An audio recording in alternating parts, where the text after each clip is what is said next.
Hello दोस्तों, हमारे YouTube channel पर आपका बहुत बहुत स्वागत है। जैसा कि आप सभी को पता है, इंडियन एयर फोर्स में जो गैर लड़ाकू ट्रेड की वैकेंसीज आपकी निकली हुई है, जो कि आपकी है जो कुक मेस वेटर, जो भी आपकी है जो 4th क्लास की आप या फिर ग्रुप सी की जो सिविलियन की पोस्टें आपकी होती हैं, वो अग्निवीर वायु योजना के तहत है जो आपकी निकली हुई है।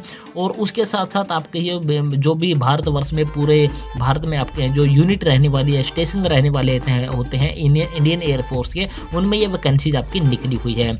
और जैसा कि आप अपनी स्क्रीन पर देख पा रहे हो, एयर फोर्स स्टेशन यानी कि भारतीय वायु सेना का जो स्टेशन आपका सिरसा में रहने वाला, हरियाणा सिरसा में रहने वाला है, उसकी एक कटिंग आप यहाँ पर देख पा रहे हो। और इसका ऑफलाइन एप्लीकेशन फॉर्म आपने किस प्रकार से फिल करना, वो पूरा प्रोसेस है जो आप इस वीडियो के माध्यम से आपको है जो दिखाने वाले हैं। आप जो अपनी स्क्रीन पर देख पा रहे हो एप्लीकेशन फॉर्म, जो कि हमने ऑफिशियल वेबसाइट से लिया गया एक एप्लीकेशन फॉर्म आपका रहने वाला है। यहाँ पर आपको क्या लिखा हुआ दिखाई देने वाला है, to be filled in capitals, यानी कि पूरा का पूरा एप्लीकेशन फॉर्म है जो आपने कैपिटल लेटर में भी फिल करना, बड़े अक्षरों में ही फिल करना, छोटे अक्षरों का बिल्कुल भी प्रयोग नहीं करना। सिर्फ सिग्नेचर ही आपने है जो छोटे अक्षरों में आप कर सकते हैं, जो कि रनिंग हैंड में आप कर सकते हो। तो सबसे पहले आपने यहाँ पर एक फोटो चिपकाना है और फोटो आपने वह तैयार करवाना है, वह बनवाना है जिस पर आपकी है जो नेम प्लेट है जो इस प्रकार से लगी हुई होनी चाहिए। यानी कि आपने यहाँ पर नाम अपना लिखवाना, वो भी कैपिटल लेटर में, और डेट ऑफ फोटो DOP भी आपने है जो वो कैपिटल लेटर में आपने इस प्रकार से अपनी फोटो पर लिखवानी है, या फिर अपने सामने स्लेट लेकर के इस प्रकार से अपना फोटो है जो आपने खिंचवाना है। और यह खिंचवाया गया फोटो है जो 6 महीने से पुराना आपका बिल्कुल भी नहीं होना चाहिए। इस प्रकार से आपने क्रॉस करके अपने यहाँ पर है जो सेल्फ टेस्टेड इस फोटो को कर देना, यानी कि आपने सिग्नेचर है जो कर देने हैं। इसके बाद पॉइंट, ये आपका रोल नंबर वाला और रजिस्ट्रेशन वाला कॉलम है जो आपने बिल्कुल खाली छोड़ने हैं, इनमें आपने कुछ भी फिल नहीं करना है। यहाँ पर स्ट्रीम अप्लाइड फॉर, यहाँ पर स्ट्रीम है जो आपकी 2 प्रकार की स्ट्रीमों के लिए वैकेंसी आपकी निकली हुई है। एक आपका है जो हाउसकीपिंग स्टाफ के लिए, हाउसकीपिंग स्ट्रीम भी बोल सकते हैं, और उसके बाद है हॉस्पिटलिटी आपकी है जो स्ट्रीम आपकी रहने वाली। 2 स्ट्रीम आपकी रहने वाली, उनमें से आपने सिर्फ एक ही स्ट्रीम का आपने यहाँ पर नाम लिखना, जिस भी स्ट्रीम के लिए आप अप्लाई करना चाहते हो उसका है जो कैपिटल लेटर में यहाँ पर नाम लिख देना है। फिर आ जाता पॉइंट नंबर 1 आपका है जो कि नेम ऑफ द कैंडिडेट, अपना नाम लिखना है, वो भी 10वीं की DMC के अनुसार जो भी आपका नाम रहने वाला है उसका नाम आपने कैपिटल लेटर में लिख देना। उसके बाद पॉइंट B है जो आधार नंबर, अपना आधार नंबर आपने यहाँ पर लिख देना। हम जितनी भी वीडियो में आपको जानकारी देने वाली, ये सारी की सारी जानकारी है जो आपकी सिर्फ और सिर्फ काल्पनिक जानकारी आपकी रहने वाली है। सिर्फ उदाहरण के तौर पर आपको समझाने के लिए ये हम सारी जानकारी आपको फिल करने वाली, जो भी नाम, father name, mother name, date of birth और विलेज या फिर जो भी एड्रेस आपका है, आधार कार्ड नंबर, सारे काल्पनिक आपके रहने वाले हैं। अगर किसी के साथ उसका है जो मैच खाता है, वो सिर्फ आपका एक संयोगवश है जो मैच आपका है जो हो सकता है। यहाँ पर आपको जम्मू कश्मीर, असम और मेघालय राज्य के जो कैंडिडेट हैं वो अपना यहाँ पर आधार कार्ड ना लिखें तो भी उनको है जो चल जाएगा, क्योंकि उसमें आपको एक्सटेम्प्टेड दिया हुआ, यानी कि उनको छूट दी गई है। यह हो जाता है आपका पॉइंट नंबर 1। इसके बाद पॉइंट नंबर 1 के बाद आ जाता है आपका जो ही आपका यहाँ पर दिखाई देने वाला पॉइंट नंबर 2। पॉइंट नंबर 2 की शुरुआत आपकी होती है, किससे होती है कि आपका फादर नेम, 10वीं की DMC के अनुसार आपका पिता का नाम क्या है वो लिख देना। अपने पिता का व्यवसाय आपका क्या रहने वाला है, यानी कि आपके पिताजी क्या कार्य करते हैं, तो यहाँ पर है जो हमने यहाँ पर क्या लिख दिया, फार्मर। उसके बाद अपनी मदर का नाम आपने यहाँ पर लिख देना। अगर आपके फादर की डेथ हो चुकी है तो यहाँ पर फादर ऑक्यूपेशन में आपने यहाँ पर क्या लिख देना है, NA नॉट एप्लीकेबल, या नो उसके ब्रैकेट में लिख देना डेड, या फिर डेथ है जो आपने इस प्रकार से लिख देना है। इसके बाद आपको पॉइंट नंबर 3 आपको दिखाई देने वाला होगा, डेट ऑफ बर्थ। 10वीं की DMC के अनुसार जो भी आपकी डेट ऑफ बर्थ है वो डेट ऑफ बर्थ आपने यहाँ पर लिख देनी है। इस एप्लीकेशन फॉर्म को फिल करने की जो लास्ट डेट आपकी 24 फरवरी 2025 आपकी रहने वाली है, तो 24 फरवरी 2025 ऊपर लिख लेना। फिर अपने डेट ऑफ बर्थ, अपनी डेट ऑफ बर्थ को है जो लास्ट डेट में से आपने मैनेज करना है, तो उसके बाद अपने ईयर और मंथ है जो निकल कर आ जाएंगे, और यहाँ पर आपने ईयर और मंथ इस प्रकार से आपने लिख देने हैं। और 10वीं की DMC की सेल्फ टेस्टेड कॉपी आपने इस एप्लीकेशन फॉर्म के साथ में चिपका देनी होगी। इसके बाद आपको दिखा देना पॉइंट नंबर 4, नेशनलिटी में आपने इंडियन लिख देना है। इसके बाद पॉइंट नंबर 5 है जो मैरिटल स्टेटस में अपने अनमैरिड पर ही क्लिक करना। मैरिड कैंडिडेट जो आप रहने वाले होंगे वो इस एप्लीकेशन फॉर्म को अप्लाई नहीं कर सकते हैं। इसके बाद पॉइंट नंबर 6 आपको दिखाई देने वाला है बॉडी टैटू। अगर आपके शरीर पर कोई भी किसी भी पार्ट पर बॉडी पर अपना टैटू बना हुआ है तो आप इस एप्लीकेशन फॉर्म को फिल ना करें तो अच्छा रहेगा। तो आपने यहाँ पर नो पर क्लिक कर देना और यहाँ पर नो आपने लिख भी देना है। इसके बाद आ जाता है आपका है जो address for correspondence. Address for correspondence का मतलब यहाँ पर होता है कि आप इसका जो एडमिट कार्ड है वो किस एड्रेस पर प्राप्त करना चाहते हो वो वाला एड्रेस आपने यहाँ पर लिख देना होगा। तो आपने अपना VPO village and post office का अपना नाम यानी कि अपना विलेज या शहर का नाम जो भी आप जहाँ के रहने वाले हो वो आपने लिख देना। हम ये सब कुछ सारा का सारा काल्पनिक यहाँ पर लिखने वाले ABC हमने यहाँ पर लिखा है, सिर्फ आपको समझाने के लिए आपने अपना है जो पूरा नाम यहाँ पर लिखना होगा। उसके बाद डिस्ट्रिक्ट का नाम, अपने स्टेट का नाम और यहाँ पर पिन कोड अपना है जो आपने लिख देना है। इसके बाद ईमेल आईडी और मोबाइल नंबर है जो आपने अपने कैपिटल लेटर में बिल्कुल साफ साफ अक्षरों में इस प्रकार से आपने लिख देना है। ये क्रॉस वाले निशान है जो हमने आपको सिर्फ किसी का जानकारी को छुपाने के लिए हमने लगाए हैं, तो आपने इस प्रकार से नहीं करना, अपने पूरा डिटेल आपने यहाँ पर लिख देनी होगी। इसके बाद आ जाता है आपका पॉइंट नंबर जो आपका रहने वाला है वो आपको 8 आपको दिखाई देने वाला होगा आपकी स्क्रीन पर।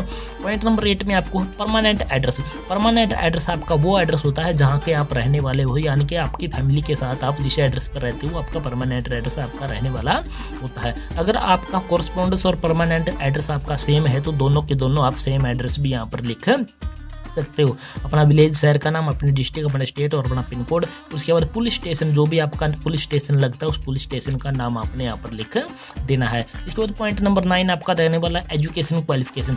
एजुकेशन क्वालिफिकेशन में आप सिंपल 10th क्लास पर निकली हुई है भर्ती है, तो आपने अगर 10th क्लास कर रखी है तो आपने अपने बोर्ड का नाम लिख देना कि कौन से बोर्ड से 10वीं कक्षा आपने पास किया है, तो जैसे कि CBSE हमने लिख दिया। इसके बाद जो भी 10वीं की DMC आपकी होती है उसके बिल्कुल टॉप लेफ्ट कॉर्नर में आपको है जो इसका है सर्टिफिकेट नंबर आपको मिल जाएगा, उसको आपने देख करके इस प्रकार से लिख देना। अगर आपने +2 पास करके है तो +2 की डिटेल भी आपने इस प्रकार से यहाँ पर लिख देनी है। तो ये आपका पेज नंबर 1 है जो यहाँ पर क्लियर हो जाता है, जो कि एप्लीकेशन फॉर्म का रहने वाला था। इसके बाद आ जाता है आपका पेज नंबर 2 जो कि आप अपनी स्क्रीन पर देख पा रहे हो। और पेज नंबर 2 की शुरुआत है जो आपकी यहाँ पर 10th नंबर के पॉइंट से होती है। लैंग्वेज, जो भी आप लैंग्वेज पढ़ सकते हो और लिख सकते हो उस लैंग्वेज का नाम आपने लिख देना है। हमने यहाँ पर हिंदी लिख दिया। अगर आप इंग्लिश को भी पढ़ और लिख सकते हो अच्छी प्रकार से तो उसका नाम लिख देना, अदरवाइज को खाली छोड़ देना है। पॉइंट नंबर 11 है जो कि आपका है, इससे पहले आप अगर आपने कोई सर्विस कर रखी है तो उसकी डिटेल लिखनी है, अदरवाइज नो लिख देना है। अभी प्रेजेंट में आप कहीं कोई कार्य कर रहे हो तो यहाँ पर डिटेल लिखनी है, अदरवाइज को भी नो लिख देना है। पॉइंट नंबर 13 में है कि अगर आपके पिता ने कहीं भी कोई नौकरी पेशा ही अगर किया हुआ है इन सभी में से तो आपने यहाँ पर यस करना, अदरवाइज यहाँ पर भी नो लिख देना है।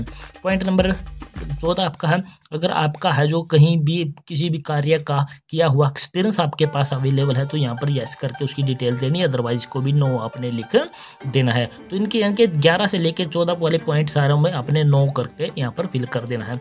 उसके बाद आपने यहाँ पर डेट लिख देनी और यहाँ पर अपने साइन है जो आपने कर देने हैं। इसके बाद आ जाता है सर्टिफिकेट बाय एप्लीकेंट। एप्लीकेंट के द्वारा एक सर्टिफिकेट देना है कि इन्फॉर्मेशन जो भी दी है मैंने वो सारी की सारी सही है, और जहां एनीवेयर इंडिया में कहीं भी कार्य करने के लिए, जॉब करने के लिए मुझे मिलेगी तो मैं वहां पर करने के लिए क्या हूँ, सहमत हूँ। यानी कि ये सारी की सारी आपकी एक डिक्लेरेशन टाइप की आपकी यहाँ पर होती है। तो यहाँ पर अपने डेट फिल कर देते हैं और यहाँ पर अपने सिग्नेचर हैं जो कर देने हैं। इसके बाद आ जाता है नीचे वाले पॉइंट आपको यहाँ पर दिखाई देने वाले हो गए। यहाँ पर क्या है, डिटेल ऑफ सर्टिफिकेट अटैच। इस एप्लीकेशन फॉर्म के साथ कौन कौन से आप सर्टिफिकेट अटैच करने वाले हो। Certificate of date of birth, यानी कि 10th पास का आप सर्टिफिकेट अटैच कर रहे हो तो आपने यस पर क्लिक कर देना है।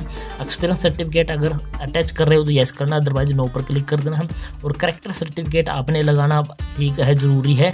नोट 6 महीने से पुराना आपका करेक्टर सर्टिफिकेट नहीं होना चाहिए। करेक्टर सर्टिफिकेट आप हैं जो अपने सरपंच से या फिर अपने पंचायत ऑफिसर से या फिर किसी भी स्कूल के प्रिंसिपल से या फिर आप कहीं भी अभी पढ़ाई कर रहे हो वहाँ के प्रिंसिपल या हेडमास्टर से आप है जो उसका है जो करेक्टर सर्टिफिकेट बनवा करके इसके साथ में लगा देना और यहाँ पर यस पर क्लिक मार्क आपने कर देना है। तो ये हो गया आपका पेज नंबर जो है आपका रहने वाला था 2। इसके बाद आ जाता पेज नंबर 3 जो कि आपको इस प्रकार से दिखाई देने वाला होगा। और जो यहाँ पर आपको दिखाई देने वाला है, consent certificate by parent legal guardian for candidate below 18 years old. 18 years of age. अगर आप 18 वर्ष के अभी तक नहीं हुए हैं तो आपके माता पिता की तरफ से यह जो कंसेंट आपकी फिल की जाएगी। तो यहाँ पर आपको क्या गया आई, यहाँ पर आपके पिता का नाम, अपनी माता का नाम हो सकता है। अगर आपके माता पिता नहीं है या फिर जिसके भी साथ आप रहते हो, जिसके पर आप डिपेंडेंट हो, आप दादा के साथ, दादी के साथ, नाना नानी के साथ, जिसके साथ रहते हो वह अपना यहाँ पर नाम लिखेगा। उसके बाद इस वाले कॉलम में आपका अपना नाम होगा जिसके नाम से ये एप्लीकेशन फॉर्म है जो फिल किया जा रहा है। उसके बाद यहाँ पर अपने माता पिता, अपने दादा दादी, जो भी आप यहाँ जो नाम यहाँ पर आप फिल कर रहे हो उसी के सिग्नेचर है जो यहाँ पर होंगे।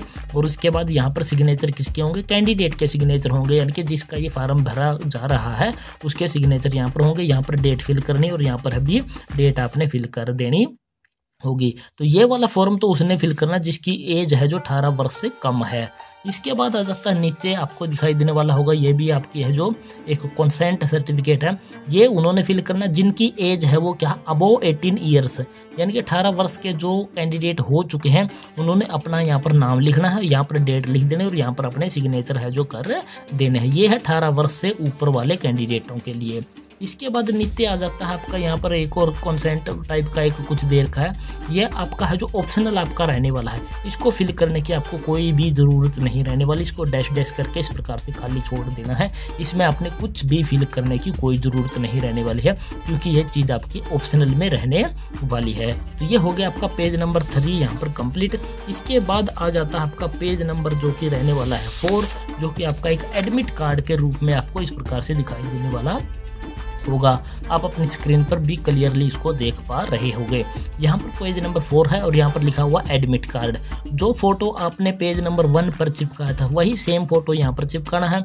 इस पर भी आपका नाम और डेट ऑफ फोटो होनी चाहिए और यहाँ पर भी आपने है जो इस प्रकार से क्रॉस सिग्नेचर है जो अपने यहाँ पर कर देने हैं। इसके बाद स्ट्रीम अप्लाइड फॉर, यानी कि जो भी स्ट्रीम आपने अप्लाइड की है, यानी कि पेज नंबर 1 पर जो एप्लीकेशन फॉर्म के शुरू में ही आपने स्ट्रीम का नाम लिखा था वही नाम आपने यहाँ पर लिख देना है।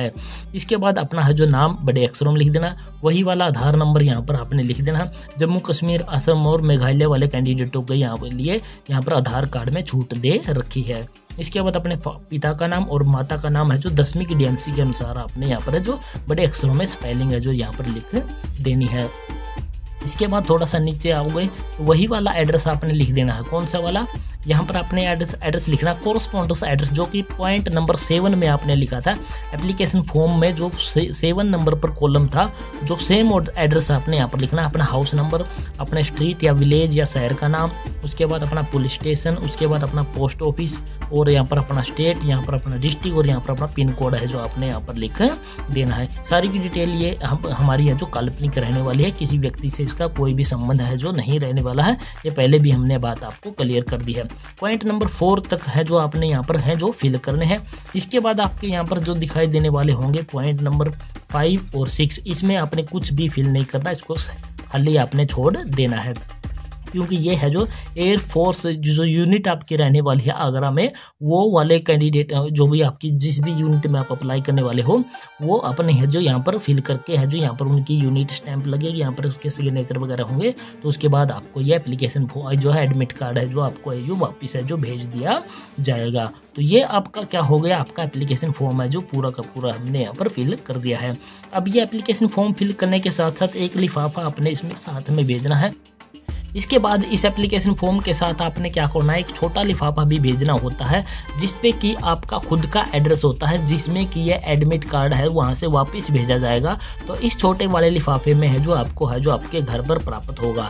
तो इस छोटे लिफाफे पर आपने क्या लिखना, 2 के बाद यहाँ पर लिखना अपना नाम, उसके बाद अपना सन ऑफ यानी कि अपने फादर का नाम, उसके बाद अपना विलेज या शहर का नाम, अपने डिस्ट्रिक्ट, अपना स्टेट, अपना पिन कोड और अपना मोबाइल नंबर यहाँ पर आपने लिख देना है। और इस छोटे लिफाफे पर आपने एक 10 रुपए की डाक टिकट लगानी बहुत ही जरूरी है, क्योंकि इन्होंने बोला हुआ है कि छोटे लिफाफे पर आपने है जो 10 रुपए की डाक टिकट लगाकर भेजनी है, ताकि यह एडमिट कार्ड जब आपको प्राप्त हो तो ये आपको इस लिफाफे में है जो आपको भेज दिया जाए। तो इस प्रकार से आपका ये एप्लीकेशन फॉर्म फिल करने का जो पूरा का पूरा प्रोसेस था यहाँ पर आपका हो जाता है पूरा। पेज नंबर 1 से लेकर के 4 तक सारे पेज आपको फिल करके दिखा दिए हैं। इस एप्लीकेशन फॉर्म के साथ आपने है जो आधार कार्ड की सेल्फ अटेस्टेड कॉपी, अपना रेजिडेंस सर्टिफिकेट की कॉपी, और अगर आप कास्ट सर्टिफिकेट भी है आपके पास उसकी कॉपी लगा देनी है, और उसके साथ साथ 10वीं 12वीं और जो भी और करेक्टर सर्टिफिकेट इन सभी की आपने सेल्फ टेस्टेड कॉपी है जो इस एप्लीकेशन फॉर्म के साथ में लगा देनी है। और ये छोटा लिफाफा भी आपने एप्लीकेशन फॉर्म के साथ में ही रखना है। और उसके बाद है जो इसको आपको बड़े लिफाफे में बंद करना होता है। वो बड़ा लिफाफा आपका किस प्रकार का रहने वाला है वो भी आपको यहाँ पर दिखा देते हैं। पूरा एप्लीकेशन फॉर्म फिल करने के बाद सारे डॉक्यूमेंट्स की कॉपी इसके साथ है जो सेल्फ टेस्टेड लगाने के बाद छोटा लिफाफा पूरा तैयार करने के बाद ये पूरा का पूरा मटेरियल है जो आपको बड़े लिफाफे में है जो बंद करके भेजना होता है। और वो बड़ा लिफाफा है जो आपको इस प्रकार का देखने को मिलेगा। जब बुक सेलर से आप लेने जाओगे तो इस प्रकार के फॉर्मेट में आपको है जो हो सकता है वो खाकी कलर का है जो आपको है जो ये बड़ा वाला लिफाफा है जो प्रोवाइड करवा दे। ये हमने है जो प्रिंट आउट निकाला हुआ इसलिए आपको व्हाइट है जो यहाँ पर दिखाई देने वाला है। तो सबसे पहले ऊपर आपने क्या लिखना, application for the post of hospitality या फिर हाउस कीपिंग, जिस भी स्ट्रीम के लिए आप अप्लाई करने वाले हो उसका यहाँ पर नाम लिख देना है। एंड के बाद अपनी कैटेगरी जो भी आपकी SC है, BC है या फिर OT है, सॉरी UR है, जो भी आपकी रहने वाली वो कैटेगरी आपने यहाँ पर लिख देनी है। इसके बाद आपको यहाँ पर दिखाई देने वाला होगा फ्रॉम के बाद आपको लिखना होता है अपना पता, यानी कि आपका कैंडिडेट का नाम, अपने फादर का नाम, उसके बाद अपना विलेज या टाउन का नाम, जो भी शहर का नाम है, अपने डिस्ट्रिक्ट यहाँ पर स्टेट और अपना मोबाइल नंबर आपने यहाँ पर है जो लिख देना है। इसके बाद आपको यहाँ पर दिखाई देने वाला होगा टू के बाद जो भी आप यहाँ पर एड्रेस लिखने वाले हो ये बहुत ही ध्यानपूर्वक लिखने वाला एड्रेस आपका होता है। अगर आपने ये एड्रेस आपने गलत यहाँ पर लिख दिया तो आपका एप्लीकेशन फॉर्म है वो इस एड्रेस पर नहीं पहुँच पाएगा और आप इस भर्ती में है जो शामिल होने से वंचित रह जाएंगे। तो आपने यहाँ पर क्या लिखना, टू के बाद आपने क्या लिखना, air officer commanding air force station Sirsa, Dabwali road, district Sirsa, 125,055 फिर से सुन लीजिए, ये हमने जो पिन कोड थोड़ी कटिंग हो गई थी। और उसके बाद ब्रैकेट में आपने यहाँ पर क्या लिखना है, हरियाणा है जो लिख देना है। इस एड्रेस पर आपने इस एप्लीकेशन फॉर्म को भेजना है और भेजने का तरीका आपका क्या रहने वाला है वो भी हम आपको यहाँ पर है जो बता देते हैं। एप्लीकेशन फॉर्म को इसको है जो आपने इस लेटर को भेजने का तरीका आपने है जो साधारण डाक के माध्यम से आपने इसको भेजना, ना तो इसकी रजिस्ट्री करानी है ना ही आपने इसकी है जो स्पीड पोस्ट आपने करवानी है, क्योंकि ऑफिशियल नोटिफिकेशन में लिखा है कि आपने बिल्कुल साधारण डाक के माध्यम से ही इस एप्लीकेशन फॉर्म को भेजना है। साधारण डाक से एप्लीकेशन फॉर्म को भेजने के लिए आपने यहाँ पर क्या करना होता है, डाक टिकट आपने लगानी होती है। यहाँ पर आप 10 रुपये की, 15 रुपये की या फिर 20 रुपये की डाक टिकट है जो यहाँ पर लगा सकते हैं। लगाने के बाद इस बड़े लिफाफे में सारे के सारे डॉक्यूमेंट्स और एप्लीकेशन फॉर्म, छोटे वाला लिफाफा, इसमें बंद करने के बाद आपने पोस्ट ऑफिस के बाहर जो बॉक्स रखा होता है उसमें आपने इसको है जो डाल देना है। और इस एप्लीकेशन फॉर्म को है जो 24 फरवरी 2025 तक है जो इस एड्रेस पर पहुंच जाना होगा। अगर ये उस डेट के बाद पहुंचता है तो आपका एप्लीकेशन फॉर्म है वहाँ पर एक्सेप्ट नहीं किया जाएगा और आपका ऐसे जो एप्लीकेशन फॉर्म में रिजेक्ट हो जाएगा और आप भर्ती से आप क्या हो जाओगे, बाहर है जो हो जाओगे। तो ये पूरा प्रोसेस हमने आपको इस वीडियो के माध्यम से आपको करके दिखा दिया कि आपका जो भारतीय वायु सेना जो सिरसा में आपकी यूनिट रहने वाली है उसका एप्लीकेशन फॉर्म आपने किस प्रकार से फिल करना, किस प्रकार से डॉक्यूमेंट लगाने, किस प्रकार से छोटा लिफाफा बड़ा लिफाफा फिल करना है और किस प्रकार से भेजना, पूरा प्रोसेस इस वीडियो के माध्यम से आपको है जो करके दिखा दिया है। और आशा करते हैं हमारे द्वारा सिखाई गई पूरी प्रक्रिया आपको पसंद आई होगी। पसंद आई तो हमारे चैनल को आपने क्या कर देना, सब्सक्राइब कर देना। सब्सक्राइब करने के साथ साथ वीडियो को अपने दोस्तों मित्रों के साथ आपने शेयर जरूर कर देना है। तो जय हिंद, जय भारत दोस्तों।